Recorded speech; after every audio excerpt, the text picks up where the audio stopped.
on just a second. I missed a chord. 1 second. Sorry about that, guys. We'll hit you up and firing, and there it is. Here we are in 3, 2, and 1.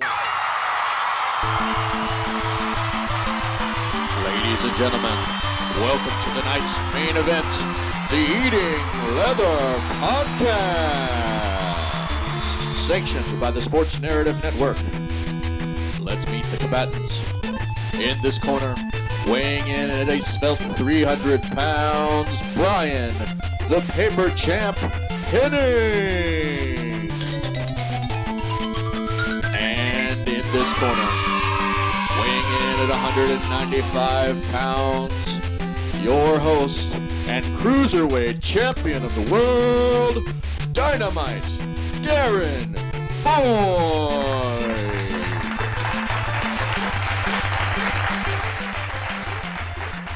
Welcome to the Eating Leather Podcast on a special Friday night edition. We're going to jump around the horn real quick and get right into it because we have an amazing guest.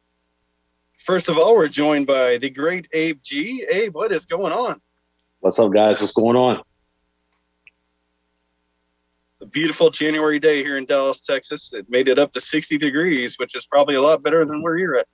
Yeah, it's like a whole 20 degrees and it's supposed to snow tonight. Yikes. Woo!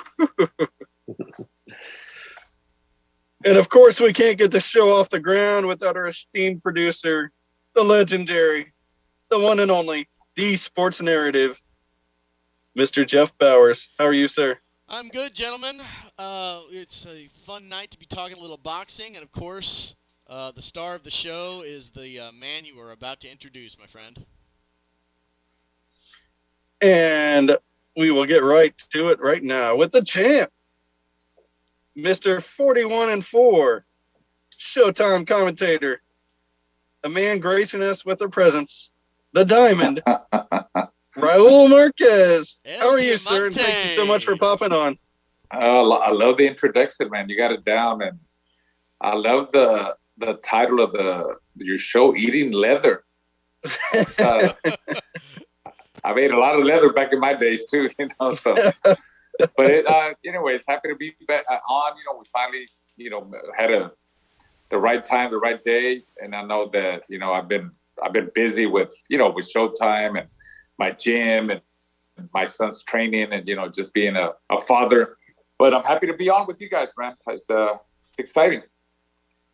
Well, we can't thank you enough. This is a great opportunity. We appreciate you so much.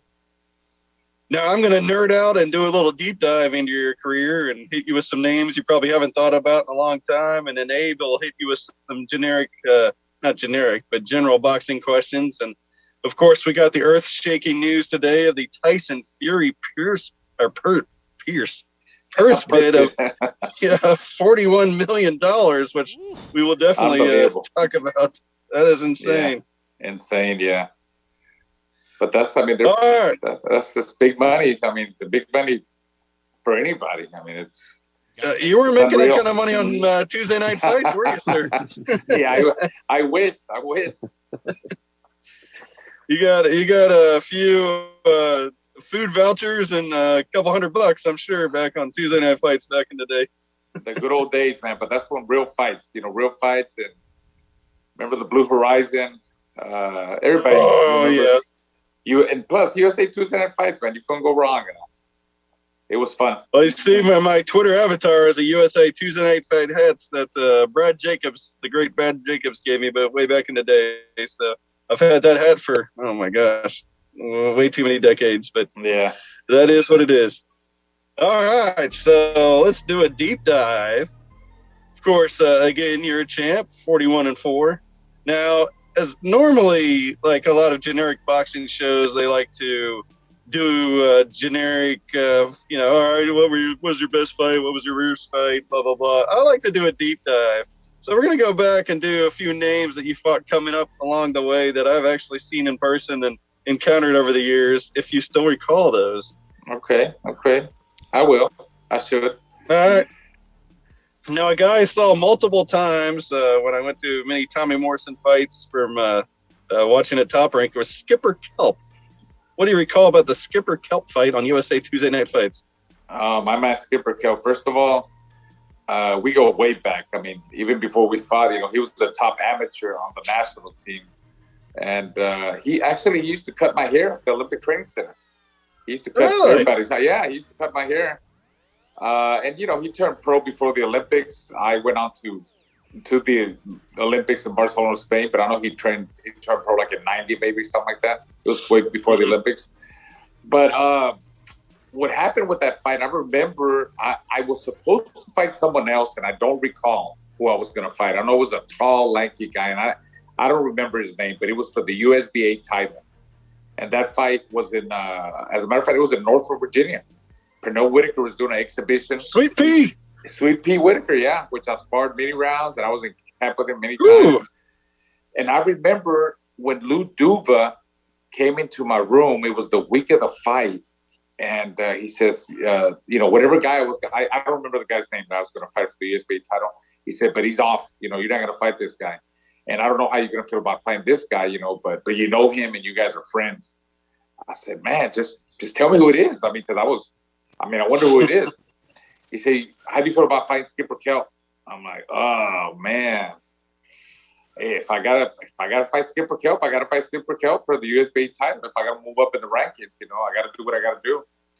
And sure enough, yeah, it was Skipper that we fought. And I remember, if you remember the face-offs, every time, when USA Tuesday Night Fights at the beginning, you would be facing away from the fighter, then you'll cross your arms and you got to face each other.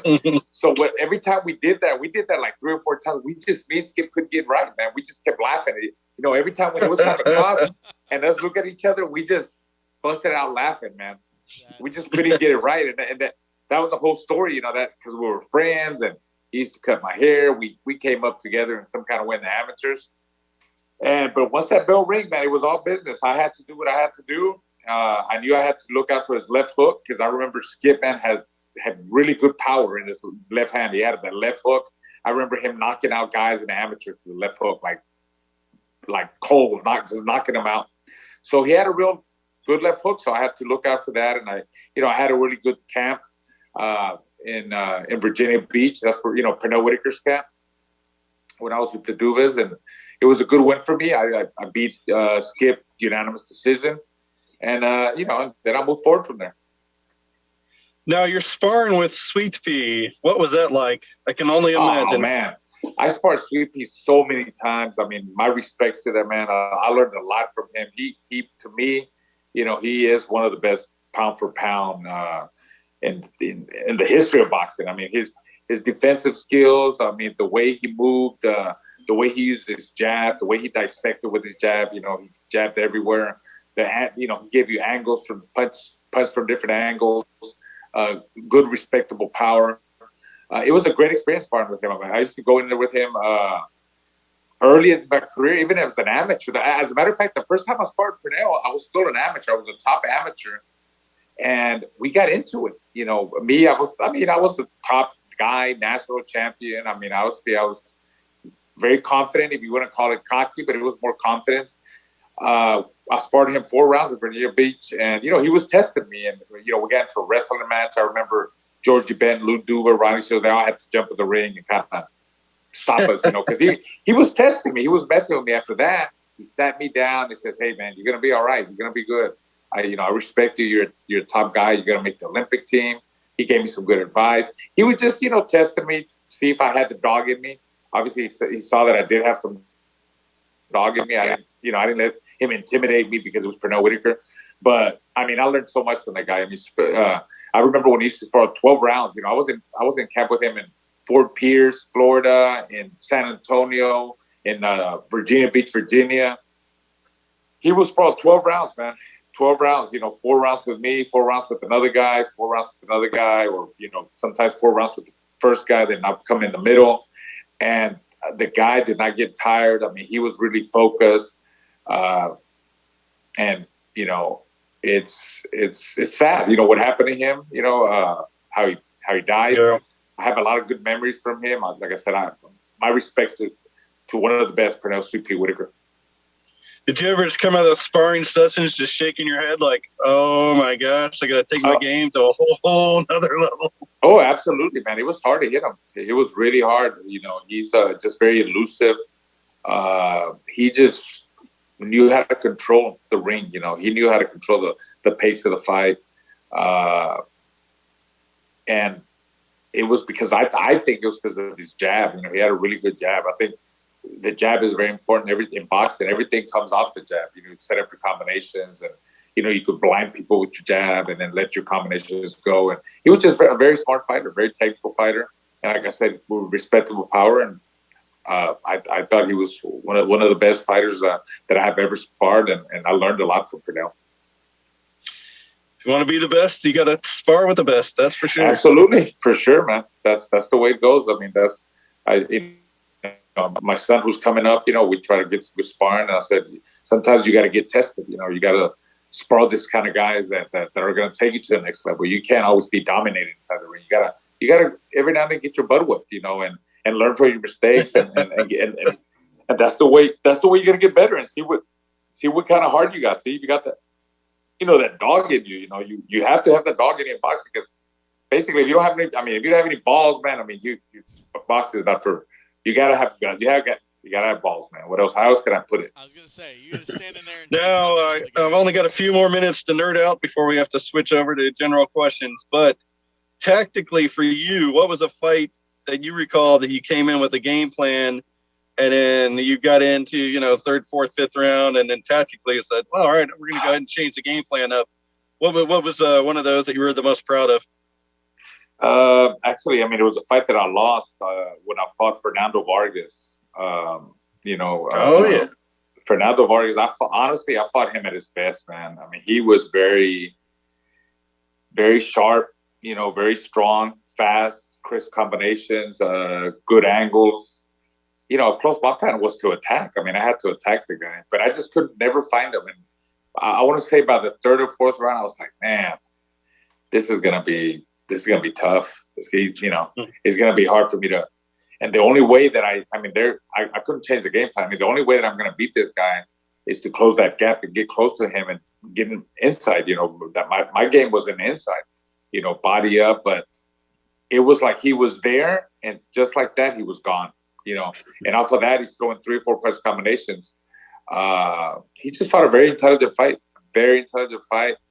Like I said, I think I fought the best Vargas ever, and he said it before. You know, he really prepared himself for that fight.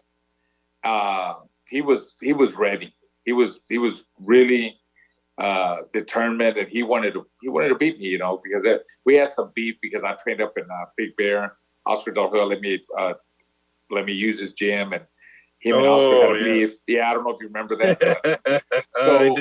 Yeah. So, anyways, he wanted. It was a big thing for him. You know, he really wanted to kick my ass. You know, and he did. He stopped me in the 11th round, and you know, we went on to bigger and better things. But yeah, it was back in this time. He was a really good fighter. Now let's get to your before I hit you with a Bronco McCart question, which probably 0% of my fan base will ever understand who he is. But let's get to your son and what's going on. He's a top amateur, and what you just like you said, you just signed, and what do you see the future going for him? Well, my son, he won the National Golden Gloves last year in August in Tulsa, Oklahoma, and he was named the outstanding fighter of the tournament too. So that was a big thing for us. And we signed with David McWater from Split Management, who manages Teofimo Lopez and a bunch of other fighters that he signed. Some Olympians like Tiger Johnson, and we're very close to closing the deal, which, you know, I can't say, but good things are going to happen. You know, we're going to sign with a reputable promoter, and we're excited, man. I'm excited on this venture with my son as a trainer. My dad used to train him, but I recently took over when he won the Golden Gloves and the state Golden Gloves and the National Golden Gloves. And we've been working really hard, man. We sparred with different guys. Darwin Price, we sparred Austin Trout, Regis Prograis. We sparred a lot of local guys over here. We recently sparred the Cowboy guy, the Ryan Cowboy Carl. who fought Mario Barrios, and he's going to fight February the 5th, I believe, on Fox BBC. He's got a lot of experience. You know, he's got like 19, 20 pro fights, and he's like 19-2, 19-3, something like that. We sparred him because he's getting. So, you know, Joe, like I said, get back to you know, we try to stay sharp. I just spar him once a week. You know, we don't need to be sparring every day for now until we know when we get a date. But we're staying in shape, staying in the gym, staying tuned, and look out for him. Giovanni Marquez, I think my son, not because he's my son, but, and of course I'm his biggest critique, you know, but I think he's got a lot of talent, man. He's really improved in the past year and a half. And I think that he could make some noise. He could make some noise in boxing. You know, he's probably going to fight at 140, probably 143, 144, his first pro fight, and kind of take him from there. You know, just try to see how his body grows. You know, he might be 147, but the goal is to fight at 140 if an opportunity ever comes down the line to fight for a world title. And you know, Team Marquez, man, TMT. It's not the money team. It's the Marquez team, TMT. I like it. I like it. No, he doesn't have to cut much weight, does he? No, he's good actually. He won the national Golden Gloves at 152. Because you know how the amateurs, they always change the weight classes. Back when I used to fight, it was 147, then 156. But now they went back to the 147 weight class. But you know, like I said, he shouldn't have any problem making weight. That's awesome. All right, now I gotta bore you real quick with the Bronco McCart question, and then we'll turn it over to Abe. Do you remember the Bronco McCart situation? Oh, absolutely. I mean, I remember it very clear. Now, off air, you were telling me a little bit about it, but go ahead and talk about that fight if you got a few seconds. Yeah. What happened in that fight? You know, we fought up in one of the casinos up in northern Michigan, and I won the fight. When they announced the decision. I won the fight, unanimous decision. I beat Bronco McCart, and I don't want to lie, but I know like 2 or 3 weeks later, something like that. I don't know what happened. Somebody pulled some strings, whatever. And of course, Bronco's going to have he's going to say it different, but we're cool. You know, we're friends and we understand. But they changed it to a draw. Like 3 weeks after, they changed it to a draw. We had fought for an eliminator. I mean, not eliminator, like the winner was supposed to fight Giovanni Lorenzo for a number 1 spot to fight Arthur Abraham for the middleweight title. But anyways, I beat him. 3 weeks later, they changed it to a draw. His dad was, I want to say he was head of the commission, or he was up there with the commission, Bronco McCart's dad. So that gives you an idea of what could have happened. You know, I don't see, that's just crazy. I don't know how they changed it from, you know, when I fought, you know, I won the fight unanimous decision. You go back and watch it. You have the right to your opinion. But the majority of people that see the fight, they see that I won the fight, but they changed it to a draw 2 weeks later. And but again, me and Bronco, he's a great guy. We you know, I'm good with him, and we text every now and then. When we run into each other's mutual respect. It is what it is, and you know, regardless of what happened there, I still was able to fight Giovanni Lorenzo on Showtime for the number 1 spot to fight Arthur Abraham. And I beat Giovanni Lorenzo, and then I was able to fight Arthur Abraham. And and I shocked the world. I surprised everybody because Lorenzo was an undefeated guy, was knocking out everybody. And I took him to school. You know, I took him to the dog pound. I took him into deep water. And I beat him, and I was able to secure a shot at fighting Arthur Abraham for the middleweight title. And you know, Arthur Abraham was a beast. And that was my last fight. I retired after that. Yeah, that's the thing. It took 2 to 3 weeks to change a decision. I've seen it as you have. You know, a couple days later, maybe somebody pops positive for marijuana or drugs or something, and they change it to a no contest. But to change a decision to a draw after 3 weeks is very sketchy. We'll go ahead and happens. That never happens. That's never ever. Really, in my 47 years of following boxing, I've never ever seen that happen. I mean, decisions, they never change, you know, even in amateurs. You know how an amateur is so political, and you have close fights, and they'll never change it. That's never happened before. So anyways, that's the story. All right, Abe, you are on the show, sir. Hey, Raul, how's it going? I want to jump on the conversation about your son Gio, right? Right. You more than anybody else has seen how like the father and son combination, in boxing, it works for a little while, and then Yes. something comes up, and then there's disagreements and stuff. Is that like a conversation you've had up front, and what kind of I guess is that something that you have in mind where you think that maybe at some point, you may have to turn it over to somebody, or is that not something that you're even thinking about right Actually, I mean, I knew that question is always going to pop up, from media people and, what people like you guys and stuff is it's normal. I mean, it's going to pop up because we've seen so many combination of father and son, working together. But yeah, I mean, I've thought about it, but up until now, I'm not worried about that. I train my son. I feel we have good communication.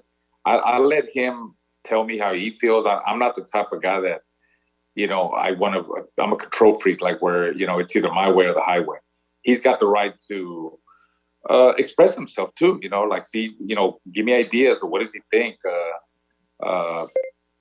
style wise, or work on different stuff, I'm open to that, so especially now with this new generation, it's different, man. It's, when I was younger and, I had my dad as a trainer, my dad's very old school and, I come from a, old school Mexican family, and it's, whatever my dad said, and that was it. So that was my way of thinking, but you got to be open now, more open now nowadays, even in general in life with your kids, not just with as a trainer, but you have to listen to them and see what they have the right to an opinion and see what they feel.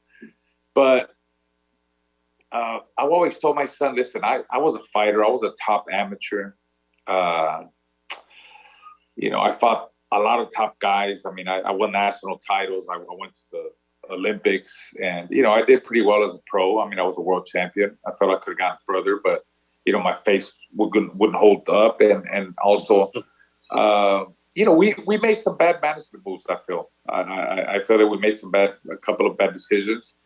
But still, I was a world champion, and, people, recognize me. I'm pretty well known in the boxing world now, too, because of my broadcasting career. But I always tell my son, if you ever feel that I'm not doing the right thing or you need someone else, hey, I'm open for that too. Why not? But it depends on who it is. I'm not going to name any names, but it could be this guy, A guy, or B guy, or C guy. And sometimes you don't have to be a fighter to be a great trainer. You don't have to be an ex-fighter, but I mean, sometimes you got some trainers that, I believe in making a fighter, like planting the seed. A lot of fighters, when they go to the top trainers, they're already made. They already have the name. Did they work with them from the beginning? My dad planted the seed on my son. He worked with him from the beginning. But, other fighters, I mean, they already have big names. They're already made, and they go to name fighters because they're named top fighters, but it's not, they didn't make them. They were already made. now? I hope you understand what I mean, Yeah.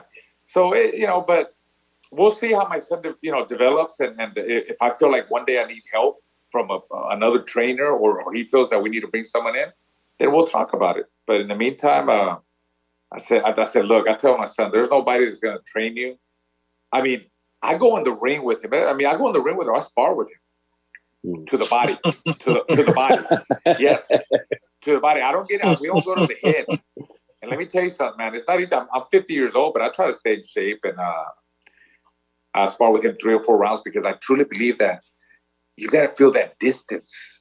Doing a hand pass here is not the same as, also going. He's got to feel the distance, the range, and when you're working inside, that's a lot. You're not gonna get that work from doing just hand pad work. So we work on different situations, different things, and inside work, because I was a good inside fighter. And to me, it's just very important that he feels it. You know, you got to feel that range, that distance. You know, I'm bigger than him, so my weight, me leaning on him and him taking a half step back or an angle to create some space to be able to throw his combinations. You know, little things like that we work on. And he hits me hard. We go hard to the body, to the arms, and all that. And I tell him, hey, there's no trainer right now. Tell me what trainer goes in there and spars with his fight. No, nobody. You know. So I mean, my point is that I want him. Just like I put in 100% in boxing, I put 100% in as a broadcaster, and I'm gonna put 110% as a trainer. Man, I'm gonna go all out because I really believe that, you know, he could make it, or at least try. You know, we got good things coming up, man. You guys stay tuned. I mean, like, it's very impressive what's going to happen. If it does, and if it doesn't, we still got something else to fall back on that's going to happen. It's good things are coming. You know, we're signed with a good manager, David McWater, who, you know, who's been around, and, you know, he's very respected in the boxing world, and we're excited. And I'm just, you know, I'm excited, man. The Marquez team. TMT guys. And remember, give me a shot when he does his pro debut, and I'll do up a story on NY Fights. Absolutely, man. I'm open for all of it. Yeah, absolutely. So you mentioned the commentating, and it was a perfect segue to my next question. There's always an origin story to the origin story. So for you becoming a broadcaster, right? How did that idea come to mind after leaving boxing? Was it one day you woke up and said, I want to be a broadcaster? Or was it someone, you know, recognizing your talent from afar, and then you were molded into that? Actually, I mean, I've been broadcasting, believe it or not, man, since 1997. Rick Sierra, a producer for Telemundo back in those days, somebody had broke their leg, and he says, hey, you want to try broadcasting? I was fighting for Top Rank. And I did, as a matter of fact, I believe it was Europe campus that I did a fight with whoever I did it with. The broadcast that, you want to try it out? I said, yeah, I'll try it out. So I tried it out. Obviously, they liked what I did in Spanish. And just through the years, you know, we don't have to name everything I did, but through the years, I just stuck to it. And, you know, just the way I was aggressive in my boxing, I was aggressive with, you know, trying to get in opportunities. And I mean, I've worked with everybody you could think of in Spanish or English. You know, I remember when I did the NBC boxing series when Rocky Juarez and Juan Diaz used to fight on that with Bob Papa. I learned a lot from him. I've done international calls with Kurt Menefee, the guy that does the NFL, Al Bernstein, Steve Farhood, Barry Tompkins. Rich Murata. I mean, I worked with everybody you could think of on the English side. And then on the Spanish side, I've done HBO Latino, Azteca America, Fox Deportes. So I have a lot of experience, you know, through the years. This is from 1997, guys, even when I was still fighting. So when I retired after I fought, when I lost to Arthur Abraham for the middleweight title, I think I might have been off for about a couple of years, I want to say about a year. And then I started doing small stuff with Top Rank again. And then in 2012, I got the call from Showtime to do Spanish in February of 2012, to do Spanish with Alejandro Luna. And, you know, they already knew me from, you know, Top Rank knew me. So, you know, I was known in the broadcasting world. So I started doing that with Showtime. And then I want to say when Danny Garcia fought, remember that fight when Danny Garcia fought in Puerto Rico, and he fought it was a bad decision actually. He fought I can't remember. I know what you're talking about. He got a little bit of a pointy nose. Yes. Yes, I know. Anyway, what you're talking about. So I was there with one of the top guys, and you know, one of the top guys at the bar after the fight. I said, "Man, look, I want to do English. You know, give me an opportunity to do English. I got bored with all these guys, Al Bernstein, et cetera, Barry Tompkins, Steve Farhood, Rich Murata, whatever, you know." And that year, November of that year, I got an opportunity to do a Showbox. That was in 2012. So, and then they brought me back in October. I did in October. Then I brought it back in November, December. Then the next year, 2013, they gave me a contract. So ever since then, since 2012, man, I've been with Showbox and Showtime, and doing the Spanish for the big fight, Showtime Championship Boxing. Now do Showbox. I can't complain. It's a great family. I mean, we all love each other, and I think they love me. So I get treated well, and it's fun, man. It's a great company to be with. And, it's good. I'm on every show that I go to. It's exciting to be around these people and just cover fights. It's good to work with people that you get along with. Sometimes everybody, people that work, they don't get along with the people they work with, but with me, it's great. Now, Showbox, it's truly like the breeding ground for the next generation. Like, and many of the boxing fans enjoy it. When covering Showbox all those years, was there someone that you saw that surprised you that made it to the top? And then the second part to that, somebody that was had the support that didn't make it? Oh, that's a tough question, man. I had so many fighters go through there, but most recently, what comes to mind, when I saw this guy, I was like, man, this dude's gonna be somebody, and I still think he's gonna be somebody.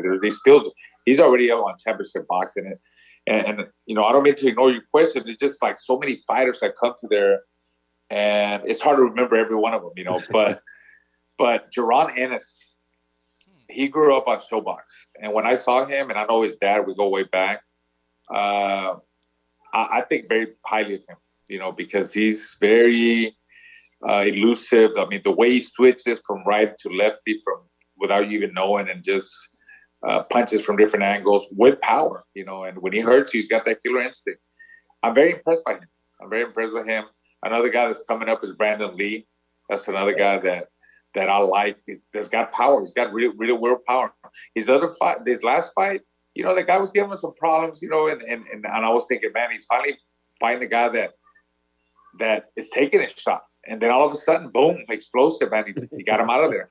So however he was looking, and people were, talking bad about him, hey, he's not what he is or whatever, people forget about that. When you knock somebody out like that, hey, that's all they're going to remember, that knockout.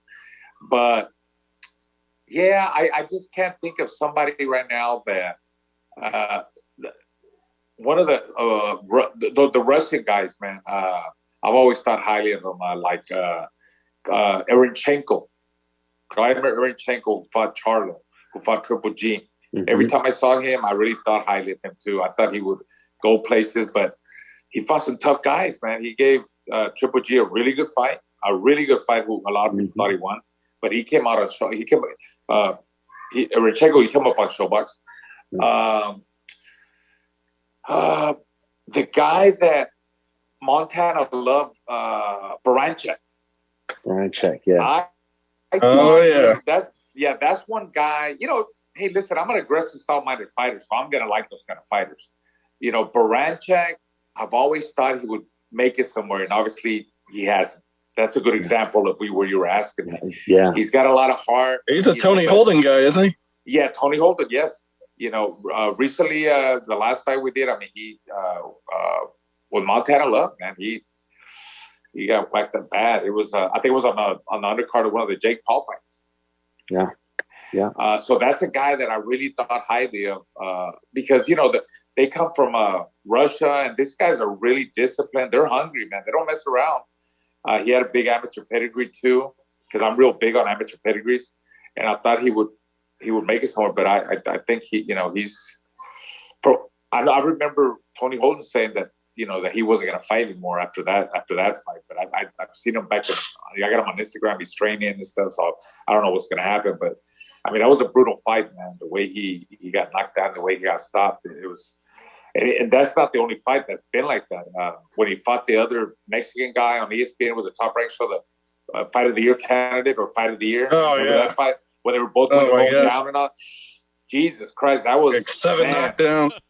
Those fights take a lot out of you, man. Like 10, 20 years out of you, Yeah. So... But you kind of saw it with the Meldrick Taylor the beating he took with Chavez. His career was over after that. He can't survive a beating like that. Yes. Hey, Abe, do you mind introducing our buddy Michael Woods that's just jumped on here with us? Yes, this is the publisher of nyfights.com, veteran boxing journalist Michael Woods. You calling me old, dude? Oh, Michael Woods. Yeah, I remember Michael Woods now. Hey, what do you got, Marquez? for Raul? How you doing? I'm doing great, man. I'm doing great. I'm happy now because I've never written anything mean about Marquez, and often I say nice things about what he says on the TV, and sometimes he looks at the Twitter and sees that. So, oh yes. So that the Michael Woods, bro. Yeah. oh one, yeah, man. You do. Hey, listen, Mike. Yes. You talk very good about. Yes, I remember you now. Yeah, I appreciate it. Yeah. I appreciate it, man. Yeah, I said they could elevate Marquez over there to instead of the guy they put in there after Paulie. I sent them a message over there, Marquez, but they never answered it, so I'm sorry. That's okay. I keep working hard, and that's it.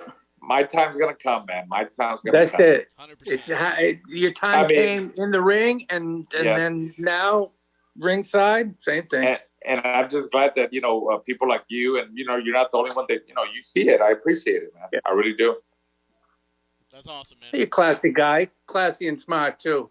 And listen, and then I'll pop back because I am late, and I apologize because I fell asleep. No worries, man. No worries. I apologize. All good. You're good. All right. Hey, man, appreciate you, bud. Darren? Oh, we'll get him back on another time when he's fully vertical and awake. Exactly. He brings the A game, that's for sure. Hey, I have one last question for Raul, if you don't mind. Yeah, no problem. Hey, Raul, so being that you see all the activity and you're calling all the fights, looking back, we had a solid year last year. For this year, starting off a little slow, but it looks like it wants to pick up some momentum. What do you want to see more of from the sport and less of? I want to see, the best fighting the best, like Canelo Alvarez, maybe fighting Charlo, maybe fighting Benavidez, like David Benavidez. People want to see that. And I wish that, I really wish that promoters could work together, man. It kind of sucks that sometimes you got such a good fighter, on one side of the table over here, but he's with a different promotional company, and then the other one's on the other side, and they can't fight each other because the politics and the promoters, egos and whatever it is. I wish more fights like that would happen. Let me see. I think guys like Jaron Ennis and Brandon Lee. This is probably like their breakout year. Breakthrough year. Like hopefully they become world champions, and they both said that they want to fight the best.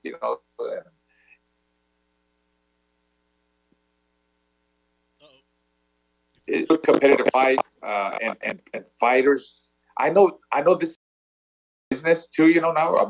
Let me tell you something. When I was a fighter, I didn't look at so much as a business. I just wanted to fight the best to be the best because I knew once you were the best, the money would come. But now, a lot of these fighters, it's like they wait too much or they want too much money and this and that. And they should know that if you find each other and you're the top guys, and the winner's gonna collect it. It's gonna move on to bigger and better things and make the money. So I wish it was more like that, not just put on some good fights. And we hope to do that on Showtime this year. Raul, that's one of the things about, like, with the pandemic, when everybody ended up getting stuck in a bubble and you had nothing to do but train and fight. I thought it was great for the sport. I thought it was something where, those guys got together and you got to see some really good fights. And I thought it was really good for just that period of time. And obviously not having the fans there and the excitement and all of that affects it as well. But I thought, coming through all of this, I thought boxing really stepped forward into that place. Yeah, I think so. I'll tell you what, talking about the pandemic, I think there was a lot of guys that were forced to fight each other. Yes. Because,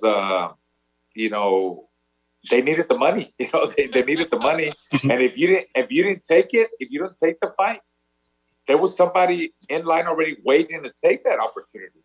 So I think there was a lot of fights that were forcefully made in some kind of way because everybody was waiting in line, man, for an opportunity to fight. Everybody wanted to fight, but because the whole problem with the virus, everything was stalled. So if somebody said, "Hey, you're gonna fight here," you're either ready or not, they would go on to the next guy. So they had to fight. 100%.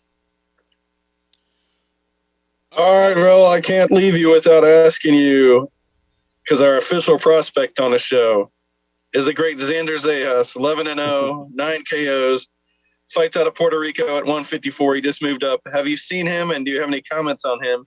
And also, can we bring on your son one day as the new official prospect of the show whenever Xander gets a title and won't talk to us anymore? Hey, yeah, absolutely, man. My son did. I always tell him, try to do as many interviews as you can, no matter who's doing them. Everyone is important and everybody counts. And I have seen Xander Zayas. He's typical, Puerto Rican style. I like he's got good skills. He's got some power, explosive power.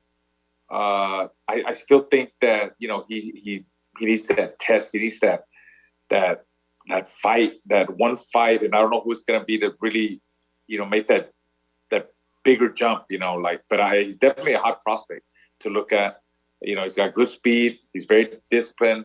He represents Puerto Rico, and you can't go wrong with Puerto Rican fighters. Yeah, he needs to I'm fight. just admired by his poise at age 19. I haven't seen anything like this in a long time, where he doesn't come unglued, and he looks like he's a 30-something-year-old veteran out there at age 19. But I defer to your expertise. Yeah, stuff like that doesn't happen all the time, man. He's somewhat special. I mean, yeah, you're right. 19 years old, and he's got a good head on his shoulders, and he's very focused, and that's very important, especially at 19. And he's strong. He's a junior middleweight. I think he's a strong junior middleweight. He's big. He's explosive. He's got power. He's gonna go places. Like I said, being 19 years old, that means a lot. I mean, wait till he's 21, 22, 23. It's gonna be really good. Yeah. Yep, for sure. Well, hopefully your son will get to that level one day soon, and we will make him the official prospect of the Eating Leather podcast. Hopefully, that would be nice. That would be awesome. We look forward to it. All right, well, we have taken up more of your time than we actually promised we would, but, man, Raul, thank you so much for popping on with us. Please come back anytime, and like I said, I'd love to have your son on here as well. Absolutely, man. It was a pleasure. It was great seeing you guys, and I had a good time, and thank you for inviting me. Well, thanks again, sir. You are amazing and one of the most humble human beings I've ever encountered. It's all good, man. Y'all have a good night, and hopefully see you guys soon. Absolutely. Thank you. Yes, sir. Yes, sir. All right, man. All right. Well, thanks a lot, guys. Hey, absolutely. All right. All right, man. Well, gentlemen, that was pretty fun. Abe, what you think about that? Yeah, that was great, man. I thought that it was interesting, some of the answers to his questions, hearing him talk about Pernell and some of the things that, as far as his boxing career is concerned, that Darren asked him. So I thought that was interesting, some of the things I didn't know. So I actually enjoyed that, and hearing the origin story of the origin story. Yeah, Darren, your thoughts? Yeah, that was awesome. What an amazing guy, and we got to nerd out maybe a little longer than I wanted to, but he was just bringing the A game, so he just kept flowing. Absolutely, there's absolutely nothing wrong with that, man. That was good work, I thought, by all you guys, and yeah, I think make this thing nice, short, and sweet. Darren, you got anything else for us? Abe, you got anything else you want to talk about? I mean, no, talking about Are we still on the air? Yeah, we're good. Oh, Yeah. oh, well, in that case, yeah, do we want to talk Tyson Fury purse bid? Sure, let's do it. Yeah, so Tyson Fury, Frank Warren won the purse bid. Eddie Hearn looked like he had put in a bid for it. I think it was like for $32 million.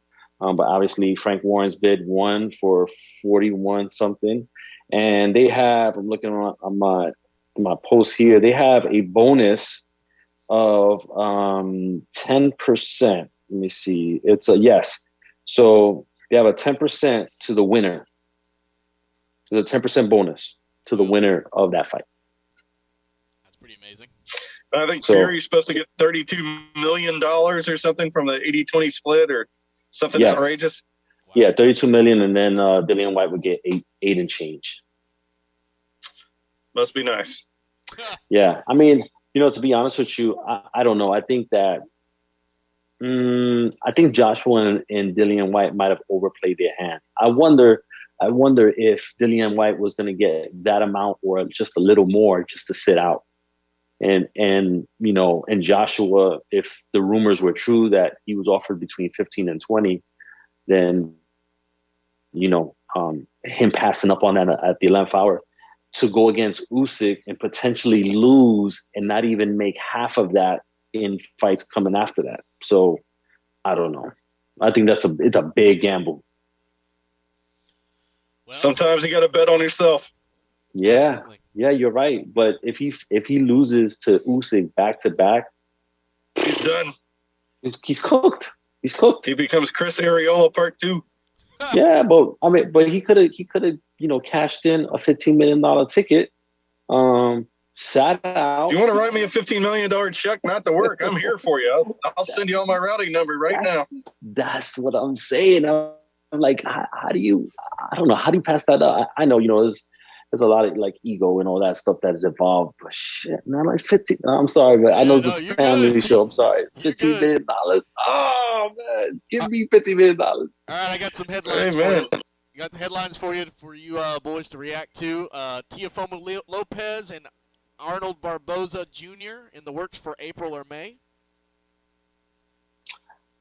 Yes. So funny they should talk about that because I did a story with Arnold Barboza Jr. in October, and he. This is a family show, so I'm not gonna say all the profanity, but the headline was, "It's me really wanting to get him," and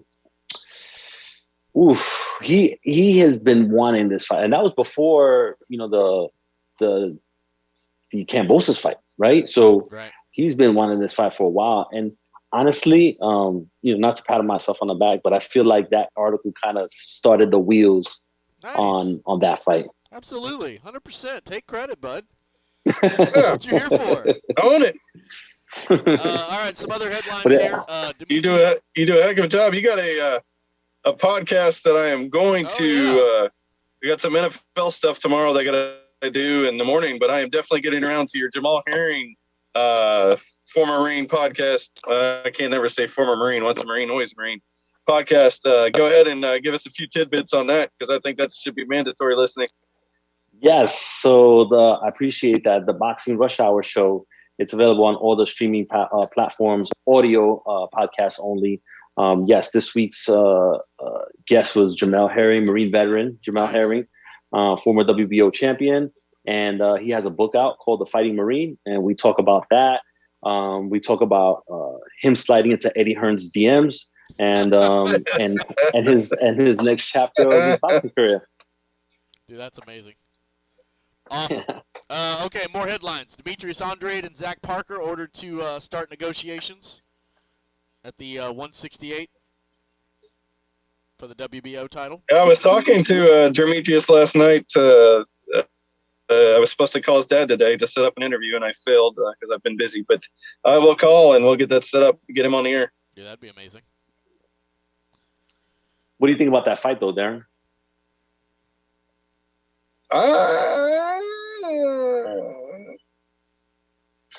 It could either be a barn burner or may cure insomnia. One or the other. Yeah, I mean, I'm more interested in seeing how he's going to look at 168.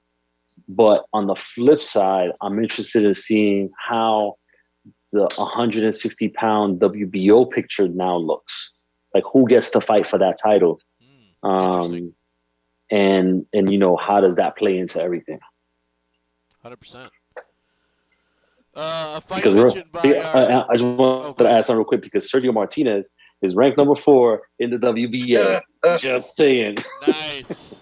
I believe he is my age at 47. I may be off by a year, but Wow. that's insane. Just stop. So Darren, what you're saying? At least we did get the good news this week that Mike Tyson has said he will not ever do one of those exhibition fights again. Thank God. Cough, cough, unless the money's right. Cough, cough. Exactly.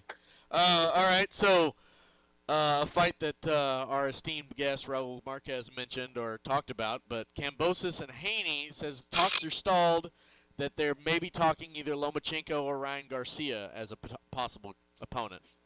Which fight would you like to see, Abe, out of that? Yes. So there's two things. The fight, I would like for Kambosos to fight Haney only because I want to see, it would be the put up or shut up for Haney, right? 100%. But the one that makes the most business sense is the Lomachenko fight. Yeah. Oh yeah. I can see that. Yeah. I think it'll get the most money, and I think it's probably be the one that happens. But you're right. I think the one we all want to see is Kambosos Haney for sure. Yeah. But I guess before we wrap up, we should go ahead and talk about the Gary Russell Jr. fight that cured insomnia. Darren's been shot into space. Gary Russell Jr. fight, Abe? Yeah, so interesting. He didn't lie about anything going into the fight. He had all these things on his mind. He was injured, and everything that he mentioned showed up on the fight. This is simple as that. And him fighting with one arm, I think it was the wake up call for him. You can't be inactive. I don't care how much of an athlete you are. You can't be inactive for 2+ years and expect to just the next day wake up in the morning and think that you're going to perform at this elite level. Like, it just doesn't work that way. Not when you're over 30 and your body starts changing again. In your 20s, maybe, but once you hit your 30s and stuff, that don't work that way. And I think he learned that the hard way, unfortunately. Yeah, for sure. I have dreams every day where I wake up and I feel that I could take on, 1989 Mike Tyson, and then I roll out of bed and realize I walk with a cane. So, understandable. Okay, I'm going to butcher this name, but I have a new prospect that we might have to put on the list here. Cracking into the top 10 rankings of the heavyweights, Zhang Big Bang Zhile. Is that right? Yeah. The 6'6" Chinese guy fighting out of New Jersey, silver medalist in 2008. Yeah, isn't he with? Is he with the Bella or Star or somebody? I believe so. Yeah. Yeah. More on this. But he fought. Matter of fact, no, he's the Bella, if I'm not mistaken, because he fought on that Triller card, right? At the Hulu Theater, I believe it was. That I don't. Oh wait, yeah. Still going down, yeah. Yeah. So, he got a little bit of a pop when he walked into the arena and when he fought there. If it's the same guy, and I don't know. I mean, we'll see how that goes. I mean, the heavyweight boxing, you know how that is. Any given night, you could be knocked out. So, hey, it's wide open. That's for sure. Exactly, and it's always good to have, like you said, it's great to have. I think being international, getting in at that level, man, I think it's great. It's better than having a bunch of Russians up there, so it's good. I love it. I'm a fan. All right. Oh shit. Exactly. All right. Well, on that note, Darren, you got anything else for us? Oh, what a hour packed of power, right? That was. Thank you both, gentlemen. And hey, do we have any upcoming fights to look forward to until we do our next show next weekend or so? Yeah, so we got Macaboo fighting tomorrow on that Don King card. So, Don King, if he wins impressively, Don King's going to want to really push that Canelo fight, even though it doesn't look like he's in the running. But I never count out Don King. We're talking about Don King here. He can never count out Don King. Can never count him out. So he will give a solid attempt, a solid deal to Canelo and, try to woo him and all that. But we'll see. And then on the ESPN card, Tiger Johnson is fighting. I want to see that. He's a young kid out of Cleveland, I believe it is. And the Xavier Martinez Constancio main event. That should be a good one. And then next week we got One Time coming back for One Time. Love it. So we'll see. Very good, gentlemen. All right. Well, for the great champion Raul Marquez, for our good friend Michael Woods, who popped on with us, and he seems like a character. We definitely got to get him back. Abe Gonzalez and Darren Boyd, I'm Jeff Bauer saying thank you so much for joining us tonight, and please join us in the future here on the Eating Leather podcast. You can find us at youtube.com/thesportsnarrative. You can also find us on our Facebook page at The Sports Narrative. That's where this little thing went down. It'll be up on YouTube tomorrow. Until then, for all of you guys, be safe, be well, and have a Contact the show via Twitter at EatingLeatherPod or find us at sportsnarrative.net, your home for sports talk ratings.